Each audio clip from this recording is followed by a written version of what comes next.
अस्सलाम वालेकुम students, conceptual framework की सीरीज़ को हम स्टार्ट करते हैं। जिस तरह मैंने पहली क्लास में आपसे कहा कि यार देखें, ऑडिट में कॉन्सेप्चुअल फ्रेमवर्क को पढ़ना बड़ा ज़रूरी है। ठीक है, देखें ऑडिट की अगर मैं आपको पूरी बात कहूँ ना, तो ऑडिट की प्राइमरीली जो हमारे पास है ना, वो 3 स्टेजेस होती हैं। ठीक है, पहला होता है प्लानिंग, दूसरा होता है परफॉर्मेंस और तीसरा होता है रिपोर्ट। ठीक है, प्लानिंग का मतलब ये है कि यार एज एन ऑडिटर मैंने ऑडिट को प्लान करना है। फॉर एग्जांपल मैंने नेशनल बैंक का ऑडिट किया हुआ है, 2200-2300 ब्रांचेस हैं, तो भाई मैंने प्लानिंग करनी है कि इन 2200-2300 ब्रांचेस में से मैंने कितनी ब्रांचेस का ऑडिट करना है, कितनी ब्रांचेस को सेलेक्ट करनी है। ठीक है, एक कंपनी है, उसके 10 लाख कस्टमर्स हैं, किन कस्टमर्स को पर मैंने वेरीफाई करना है, किन कस्टमर्स को वेरीफाई नहीं करना, तो मैंने प्लानिंग करनी होती है। ठीक है, इसी तरीके से परफॉर्मेंस फेज में जो मैंने प्लानिंग की होती है उसको एग्जीक्यूट करना होता है, और परफॉर्मेंस बेसिस के बाद जो मैं चीज़ें देखता हूँ, चीज़ें ठीक हैं या चीज़ें गलत हैं, फिर मैं अपनी एक रिपोर्ट देता हूँ।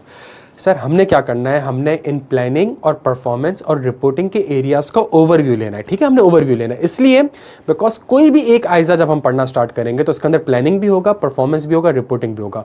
तो बड़ा ज़रूरी है कि हम अपने कॉन्सेप्चुअल फ्रेमवर्क में इन चीज़ों को कवर करें। अच्छा, प्लानिंग, परफॉर्मेंस और रिपोर्टिंग आपके सिलेबस का 90% एरिया, मतलब ऑडिट है ही पूरा ये कि प्लान करना है, परफॉर्म करना है, रिपोर्ट देनी है। ठीक है, तो अगली 4-5 क्लासेस में हमने इस कॉन्सेप्चुअल फ्रेमवर्क को समझने की कोशिश करनी है। आज की क्लास का हमारा टारगेट है प्लानिंग, और प्लानिंग का जो एक सबसे इंपॉर्टेंट स्टैंडर्ड है उसका नाम है आइजा 315 ऑडिट रिस्क। आज की क्लास में इंशाल्लाह हमने 3 से 4 चीजें देखनी है। पहली चीज, व्हाट इज ऑडिट रिस्क, ये ऑडिट रिस्क होता क्या है यार। ठीक है, दूसरी चीज, how to identify the audit risk, इस ऑडिट रिस्क को आइडेंटिफाई एज एन ऑडिटर मैं कैसे करूं। तीसरी चीज हमने पढ़नी है एफएस लेवल और एजर्शन लेवल, और फिर उसके बाद इन तीनों लर्निंग आउटकम्स को सामने रखते हुए हमने एक बड़ी कॉम्प्रिहेंसिव डायग्राम बनानी है और ऑडिट रिस्क की ड्राफ्टिंग समझनी है। और जहां हम ड्राफ्टिंग समझ रहे होंगे, जहां हम ड्राफ्ट कर रहे होंगे, इंशाल्लाह में बड़ा फायदा हो जाएगा इसमें। ठीक है, अच्छा स्टार्ट करते हैं। व्हाट इज ऑडिट रिस्क, बच्चों वो याद है पहली क्लास जिसमें फाइनेंशियल्स बनाए थे, उसी डायग्राम पे आ जाए। आपने नहीं आना, आप बेफिक्र रहें, उसी डायग्राम में आ जाते हैं। और उस डायग्राम में अगर आप आके देखें, एक कंपनी थी, उसका 100 रुपए का रेवेन्यू था, 80 रुपए के कॉस्ट ऑफ सेल्स थे, ग्रॉस प्रॉफिट 20 रुपए का था, 10 रुपए की इन्वेंट्री की एक्सपेंडिचर था, इंपेयरमेंट थी, 10 रुपए का रिसीवेबल इंपेयर्ड था, 10 रुपए का मेरे पास रिपेयर एंड मेंटेनेंस था, कंपनी लॉस में थी। ठीक है, और उसने थोड़ी सी विंडो ड्रेसिंग करी, थोड़े से नंबर्स को चेंज करे, रेवेन्यू को 120 रुपए कर दिया, तीनों इंपेयरमेंट्स को गायब कर दिया, रिपेयर एंड मेंटेनेंस को गायब कर दिया, और एक प्रॉफिट दिखा दिया।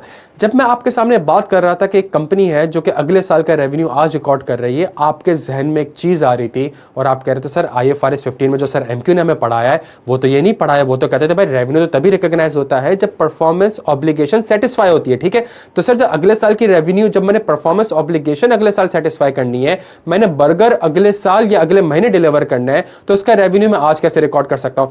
इसी तरीके से आपने कहा कि सर MQ ने हमें IS2 में पढ़ाया था कि inventory shall be recorded at lower of cost और NRV। ठीक है, तो जब एक इन्वेंट्री आपकी इंपेयर्ड हो रही है तो आपको इंपेयरमेंट एक्सपेंस रिकॉर्ड करना चाहिए। सर आपने तो क्या हुआ नहीं है। प्यारे बच्चों, आप ये जो आपको 2 FS दिख रहे हैं ना, एज एन ऑडिटर खुदा ना खास्ता ये दूसरे वाले गलत FS है जिसके अंदर प्रॉफिट आ रहा है, ऑल्दो प्रॉफिट है नहीं, और उसके ऊपर अगर ऑडिटर ने कह दिया कि ये प्रॉफिट बिल्कुल ठीक है, सही है, सुनिएगा, प्रॉफिट बिल्कुल ठीक है, इसका मतलब वो ये कह दे कि ये जो रेवेन्यू 120 रुपए का है ये IFRS 15 के हिसाब से बना हुआ है, ये जो मेरे पास कॉस्ट ऑफ सेल्स है ये बिल्कुल ठीक है, मेरे पास जो प्रॉफिट आ रहा है वो IFRS के हिसाब से आ रहा है, ये जो फाइनेंशियल स्टेटमेंट्स हैं ये IFRS के हिसाब से प्रिपेयर्ड हुए हुए हैं। ऑडिटर ने ये ओपिनियन देनी होती है। अगर खुदा ना खास्ता ये ऑडिटर ओपिनियन दे दे, प्यारे बच्चों, क्या ये ओपिनियन सही है? आपको सही लग रही है ओपिनियन? सर FS ही गलत है सर, तो इसका मतलब है आपने गलत opinion they the.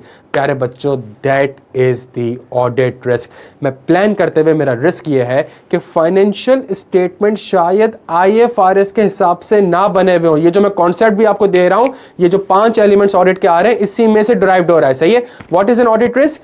FS may not be equal to IFRS। As an auditor मेरा रिस्क है कि शायद फाइनेंशियल स्टेटमेंट IFRS के हिसाब से नहीं बने हुए, इन्वेंट्री जो रिकॉर्ड की हुई है वो लोअर ऑफ कॉस्ट और NRV पे रिकॉर्ड नहीं की हुई, जो रेवेन्यू रिकॉर्ड किया हुआ है उसके अगेंस्ट परफॉर्मेंस ऑब्लिगेशन सेटिस्फाई नहीं हुई, कुछ एक्सपेंडिचर करे वो रेवेन्यू किस्म के हैं, उसको मैनेजमेंट ने एसेट की कॉस्ट में कैपिटलाइज कर दिया है। एज एन ऑडिटर प्यारे बच्चों मेरा रिस्क ये होता है, सही है।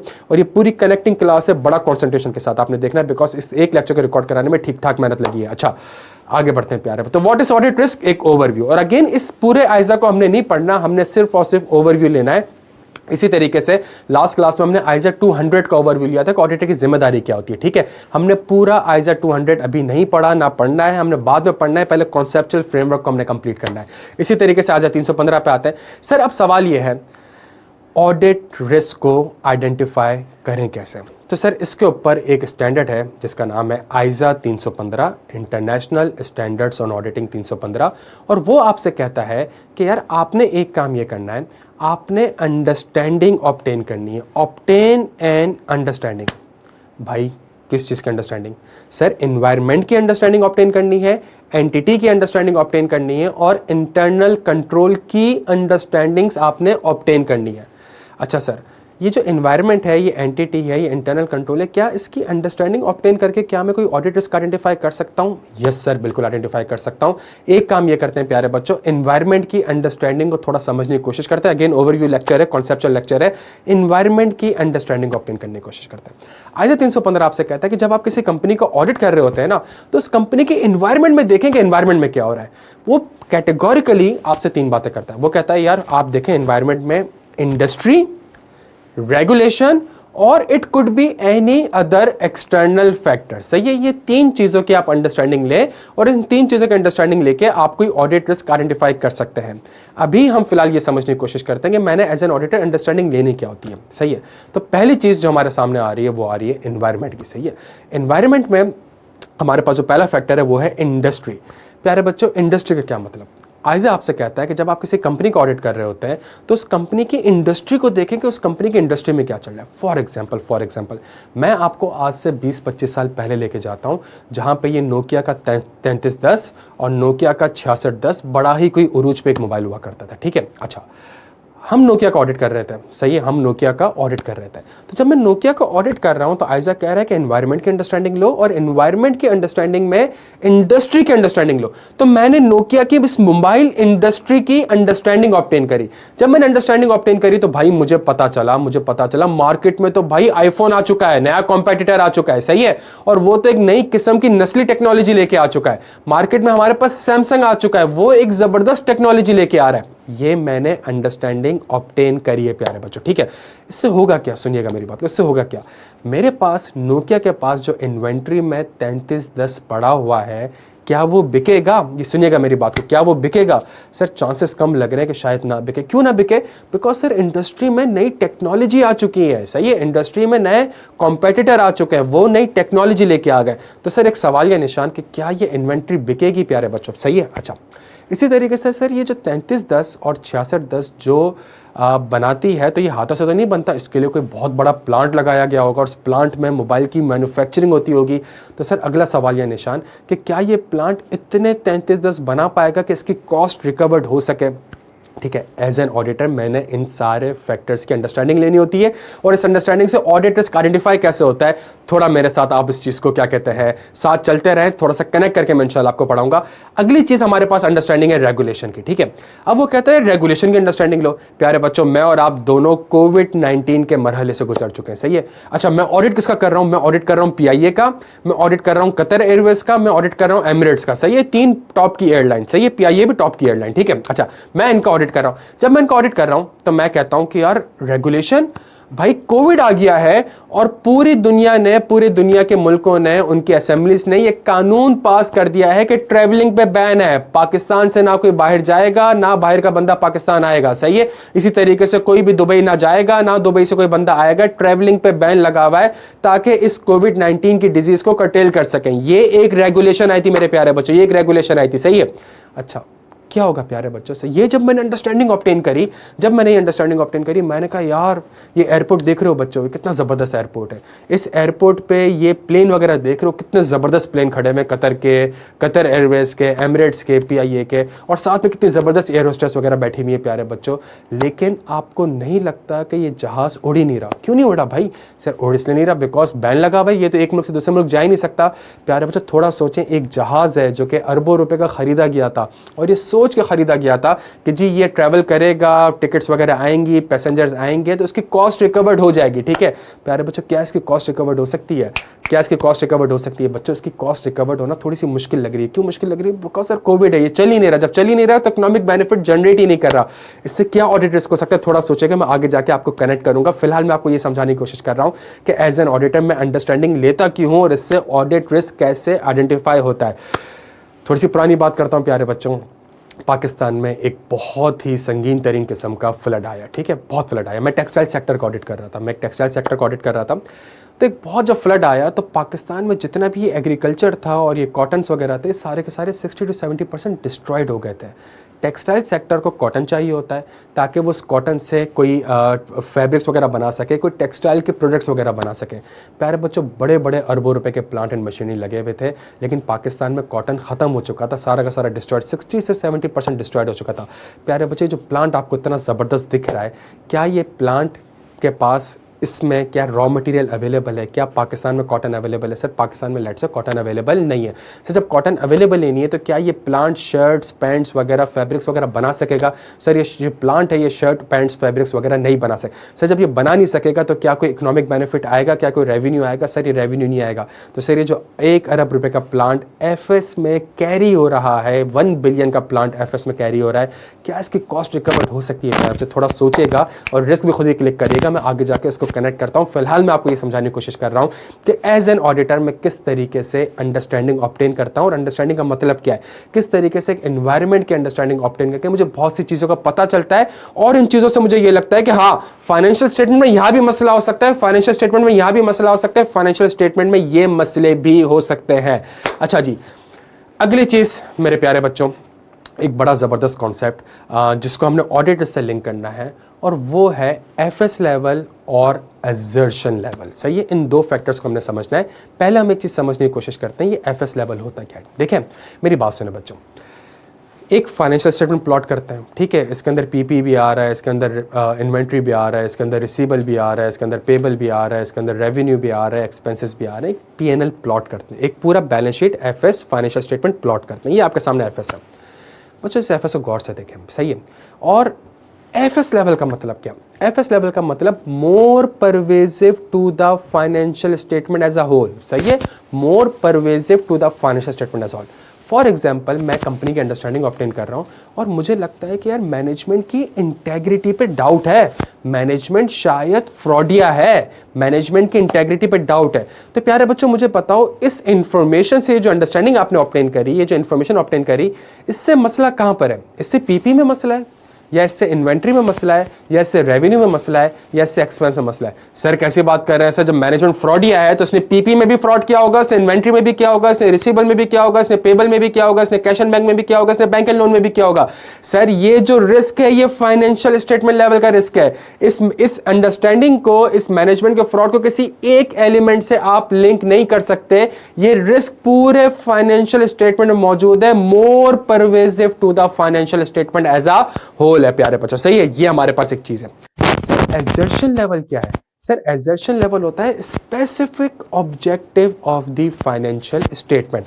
मैं आपके सामने कुछ एजर्शंस क्लेम करता हूं। देखें, एजर्शन का सादा खुशबू मतलब क्या है? एजर्शन का सादा खुशबू मतलब है मैनेजमेंट का दावा, मैनेजमेंट का क्लेम, मैनेजमेंट एजर्ट कर रही है। For example inventory. सही है, मैनेजमेंट मुझसे कहती है मेरे पास 100 रुपए की इन्वेंट्री ईयर एंड पे मौजूद है। मैनेजमेंट मुझसे कहती है मेरे पास 100 रुपए की इन्वेंट्री ईयर एंड पे मौजूद है, या मैनेजमेंट फाइनेंशियल स्टेटमेंट में इन्वेंट्री के आगे लिखती है 100 रुपए। इसका मतलब है मैनेजमेंट आपके सामने एजर्ट कर रही है, मैनेजमेंट आपके सामने दावा कर रही है, मैनेजमेंट आपके सामने क्लेम कर रही है। क्या क्लेम कर रही है? 4 चीजें क्लेम कर रही है प्यारे बच्चों। पहली चीज एग्जिस्टेंस, दूसरी चीज कंप्लीटनेस, तीसरी चीज राइट्स एंड ऑब्लिगेशन, एंड चौथी चीज वैल्यूएशन। मैनेजमेंट का पहला दावा कि जो 100 रुपए की इन्वेंट्री मैंने रिकॉर्ड की है ना, ये एग्जिस्ट करती है। जाके वेयर हाउस चेक कर लो, तुम्हें 100 रुपए की इन्वेंट्री दिखेगी वहां पे, एग्जिस्टेंस। मैनेजमेंट का दूसरा दावा कंप्लीटनेस, जितनी भी इन्वेंट्री मेरे पास ईयर एंड पे, जितनी भी वेयर हाउस में मौजूद है, सारी की सारी मैंने रिकॉर्ड कर ली है, कंप्लीटनेस। सारी की सारी इन्वेंट्री मैंने अपनी बैलेंस शीट पे एज एट पे रिकॉर्ड की हुई है, कंप्लीटनेस। तीसरी चीज राइट्स एंड ऑब्लिगेशन, इसका मतलब है मेरे पास इस इन्वेंट्री पे राइट है, ये इन्वेंट्री मैंने बनाई है या ये इन्वेंट्री मैंने खरीदी है, इस इन्वेंट्री के ऊपर मेरा राइट है। चौथी चीज वैल्यूएशन, इसकी वैल्यूएशन, इस इन्वेंट्री की वैल्यूएशन मैंने IS2 के हिसाब से की हुई है, लोअर ऑफ कॉस्ट और NRV। तो जब भी मैनेजमेंट आपसे ये बात करे तो मैनेजमेंट आपके सामने 4 दावे करती है। पहला दावा एग्जिस्टेंस, दूसरा दावा कंप्लीटनेस, तीसरा दावा राइट्स एंड ऑब्लिगेशन और चौथा दावा मैनेजमेंट आपसे करती है वैल्यूएशन। ये 4 एजर्शंस हमारे पास मौजूद होती है। फॉर एग्जांपल प्यारे बच्चों, आप कभी IQ का ऑडिट करना है, ठीक है, आप अगर IQ का ऑडिट करना आएंगे तो मेरे पास फर्नीचर्स एंड फिक्सचर्स में बहुत सारी चीज़ें होंगी, मेरे पास चेयर्स भी होंगी हैं, मेरे पास टेबल भी होगी, मेरे पास क्या कहते हैं AC वगैरह भी लगे हुए होंगे, मेरे पास बहुत से ऐसे इक्विपमेंट्स वगैरह, माइक, स्पीकर वगैरह, कैमरा, लाइट्स, ये सारी चीज़ें मौजूद होंगी, ठीक है, ये सारी चीज़ें मौजूद होंगी, ये मेरे पास प्रॉपर्टी प्लांट इक्विपमेंट है। अच्छा, मेरा पहला दावा क्या है? मेरा पहला दावा है कि भाई जितनी भी चेयर्स हैं ना ये एग्जिस्ट करती हैं, पहला दावा होगा। दूसरा दावा मेरा आपसे ये होगा कि भाई जितनी भी चेयर्स हैं ना, जितनी भी चेयर्स हैं पूरे कैंपस में, मेरी जितनी भी चेयर्स मौजूद है मैंने सारी बैलेंस शीट में रिकॉर्ड की हुई है। ऐसा नहीं है कि ऊपर S2 में कोई चेयर पड़ी हुई वो मैंने रिकॉर्ड नहीं करी हुई। कंप्लीटनेस, और इन चेयर्स के ऊपर मेरा राइट है, मेरा राइट है, सही है। फॉर एग्जाम्पल मैं आपको कहूं कि भाई मेरे पास है ना 150 बाइक है, 150 बाइक, तो आप कभी कैंपस आए, कैंपस के बाहर आप हमारे जाके चेक करें तो आप 150 बाइकें लगी हुई होती हैं, सही, स्टूडेंट्स वगैरह पढ़ रहे होते हैं, 150 बाइक है, तो 150 बाइक एग्जिस्ट तो कर रही है प्यारे बच्चों, लेकिन क्या इन बाइक्स के ऊपर मेरा राइट है? क्या मैंने खरीदी है, ये बच्चों की बाइक सही है? तो तीसरी सबसे इंपॉर्टेंट एजर्शन हमारे पास होती है राइट्स एंड ऑब्लिगेशन, और चौथी एजर्शन की जो AC हो गया, माइक हो गया, स्पीकर हो गया, इसको मैंने बिल्कुल सही रिकॉर्ड किया हुआ है, इसके ऊपर जो डेप्रिसिएशन रिकॉर्ड कर रहा हूं बिल्कुल सही कर रहा हूं, इसकी जो मैंने यूजफुल लाइफ एस्टिमेट करी है वो बिल्कुल सही करी है प्यारे बच्चों। मैं एक छोटी सी एग्जांपल देता हूँ, वो एग्जांपल याद आ रही है नोकिया वाली। तो नोकिया के पास जब नोकिया अपने उरूज पे था और मार्केट में एप्पल और सैमसंग और आईफोन और ये सारे आ गए और एक टफ कंपटीशन आया और एक ज़बरदस्त टेक्नोलॉजी लेकर आ गए प्यारे बच्चों, क्या इस इंफॉर्मेशन से फाइनेंशियल स्टेटमेंट में सिक्योरिटी डिपॉजिट में कोई रिस्क है? क्या इस इंफॉर्मेशन से कैश एंड बैंक पे कोई रिस्क है? सर इस इंफॉर्मेशन से इन्वेंट्री में रिस्क लग रहा है। सर कौन सी इन्वेंट्री पड़ी है? मेरे पास 3310 पड़ा हुआ है। सर मेरा रिस्क है कि इन्वेंट्री जो 3310 है ये इंपेयर्ड हो गया। क्यों इंपेयर्ड हो गया? सर ये बिकेगा नहीं। क्यों नहीं बिकेगा? बिकॉज सर कस्टमर की प्रेफरेंस आईफोन है, कस्टमर की प्रेफरेंस सैमसंग है, ये आपसे आपका प्रोडक्ट नहीं खरीदेगा। तो सर अच्छा, इसका मतलब है मसला इन्वेंट्री में है। और इन्वेंट्री की कौन सी एजर्शन में? प्यारे बच्चों, क्या एग्जिस्टेंस का मसला है? क्या आपकी इन्वेंट्री गायब हो जाएगी? नहीं सर, 3310 वेयरहाउस में पड़े में। क्या कंप्लीटनेस का मसला है? मार्केट में नए कॉम्पिटिटर आने की वजह से क्या मेरी इन्वेंट्री 2 से 4 हो जाएंगी? नहीं।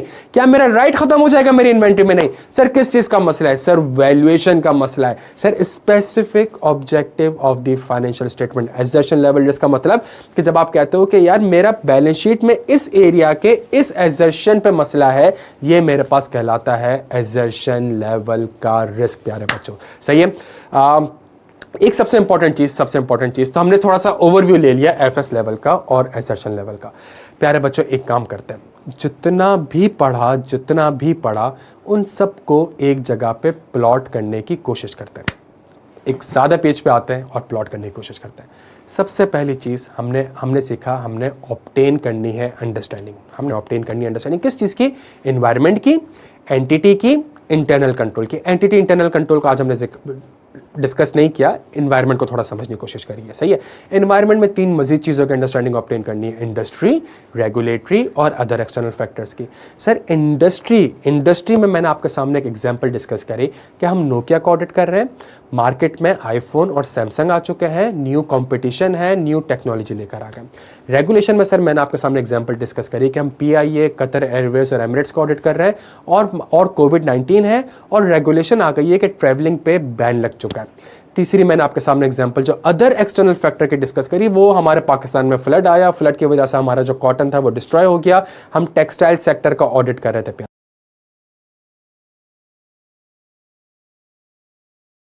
बच्चों ये मैंने आपके सामने कुछ पढ़ाया, इसको मैं यहाँ पे डंप कर देता हूँ। ध्यान हो गया प्यारे बच्चों? अच्छा, बच्चों ये जो इंफॉर्मेशन आपने, ये जो अंडरस्टैंडिंग आपने ऑब्टेन करी ना कि कोविड आ गया, नई रेगुलेशन आ गई, पाकिस्तान में फ्लड आ गया, प्यारे बच्चों ये ऑडिट रिस्क नहीं है, ये कहलाते हैं रिस्क फैक्टर्स, ये कहलाते हैं रिस्क फैक्टर्स। सर क्या मतलब रिस्क फैक्टर्स का? सर रिस्क फैक्टर का मतलब है कि इस इंफॉर्मेशन की वजह से कोई ऑडिट रिस्क हो सकता है, इस इंफॉर्मेशन की वजह से कोई ना कोई ऑडिट रिस्क हो सकता है। सर एक काम करते हैं सर, फौरन से सर रिस्क, अभी आपने थोड़ी देर पहले बताया कि जो मेरे पास रिस्क होते हैं ये दो लेवल्स पे होते हैं, एक होता है एफएस लेवल, दूसरा होता है एजर्शन लेवल, सही है। अच्छा, और आपने कहा सर जो एजर्शन लेवल होता है वो एफएस के किसी एलिमेंट की एजर्शन पे होता है। सर कोई मसला नहीं है, आ जाए पूरे फाइनेंशियल स्टेटमेंट प्लॉट करते हैं। इसके अंदर आपको पीपी भी दिख रहा है, इसके अंदर आपको इन्वेंट्री भी दिख रहा है, इसके अंदर आपको रिसीवेबल भी दिख रहा है, इसके अंदर आपको पेबल भी दिख रहा है, इसके अंदर आपको कैश एंड बैंक भी दिख रहा है, इसके अंदर आपको बैंक लोन भी दिख रहा है, इसके अंदर आपको सिक्योरिटी डिपॉजिट्स भी दिख रहा है।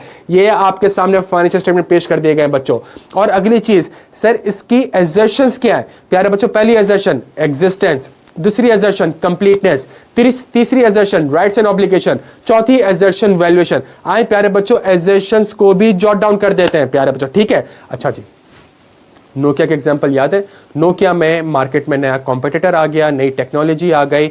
प्यारे बच्चों मुझे एक बात बताएं, थोड़ा सोचें, ये मेरे पास इंफॉर्मेशन है, ये एक रिस्क फैक्टर है जिसकी वजह से कोई रिस्क हो सकता है। प्यारे बच्चों ये एफएस, क्या इसकी वजह से पूरे फाइनेंशियल स्टेटमेंट मसला है? क्या इसकी वजह से सिक्योरिटी डिपॉजिट में मसला हो सकता है? क्या इसकी वजह से अकाउंट पेबल में भी मसला हो सकता है? क्या इसकी वजह से हमारे पास कैश एंड बैंक में मसला हो सकता है? नहीं नहीं सर, ये एफएस लेवल का रिस्क नहीं लग रहा। क्या ये एजर्शन लेवल का रिस्क है? हाँ, तो भाई कौन सा अकाउंट बैलेंस है, बैलेंस शीट का कौन सा आइटम है? अगर मेरे पास 101 करोड़ 33 पड़े हुए वेयर हाउस में और मार्केट में आईफोन और सैमसंग आ रहा है प्यारे बच्चों, तो इस इंफॉर्मेशन को लिंक करें। इस इंफॉर्मेशन को आपने लिंक कर दिया इन्वेंट्री से, इस इंफॉर्मेशन को आपने मेरे प्यारे बच्चों लिंक कर दिया इन्वेंट्री से।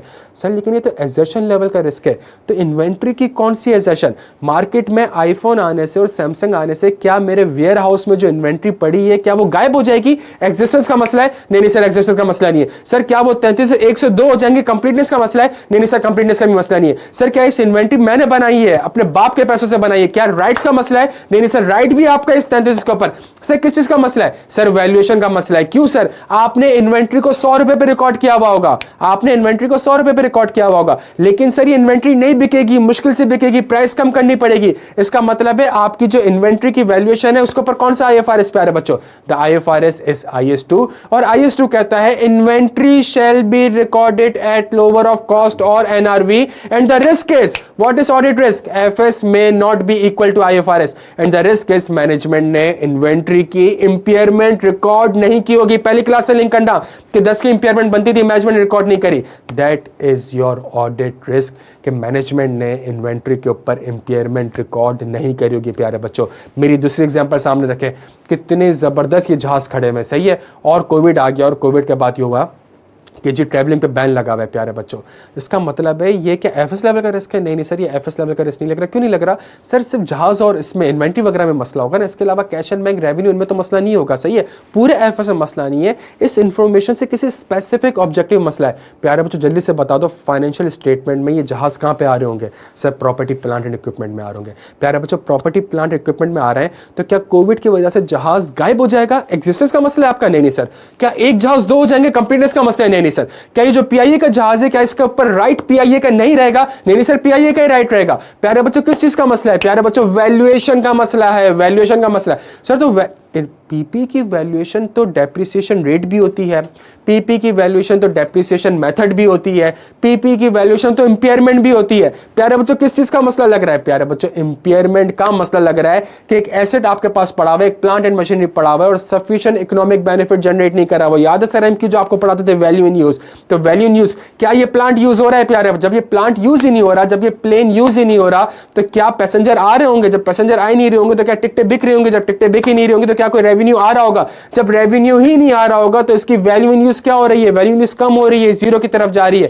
कैरी कितने पे हो रहा है? 100 रुपए पे। यूज करके कितने कमा लूंगा? 15, 20, 25 रुपए। तो ये जो 75 रुपए का गैप है ये क्या है प्यारे बच्चों? That is called the impairment, that is my audit risk. कि ये जो मेरा प्लेन खड़ा हुआ दिख रहा है आपको, ये शायद मैं प्लानिंग फेज में खड़ा हूं, ये शायद इंपेयर्ड हो चुका है और मैनेजमेंट ने इसके अगेंस्ट इंपेयरमेंट रिकॉर्ड नहीं की होगी। सारी चीज समराइज करता हूं। एज एन ऑडिटर आपने अंडरस्टैंडिंग ऑब्टेन करनी है। जब अंडरस्टैंडिंग ऑब्टेन करते हैं तो उससे आपको मिलते हैं रिस्क फैक्टर्स। मैं फैक्टर्स क्यों कह रहा हूं? Because these are the factors that will help the auditor to identify the audit risk. सही है, तो ये रिस्क फैक्टर है। कोविड ऑडिट रिस्क नहीं है। कोविड की वजह से बैलेंस शीट और पीएनएल में क्या मसला हो सकता है, that is the audit risk. सही है, समझने की कोशिश करिएगा। इसी तरीके से पाकिस्तान में फ्लड आया, ये ऑडिट रिस्क नहीं है।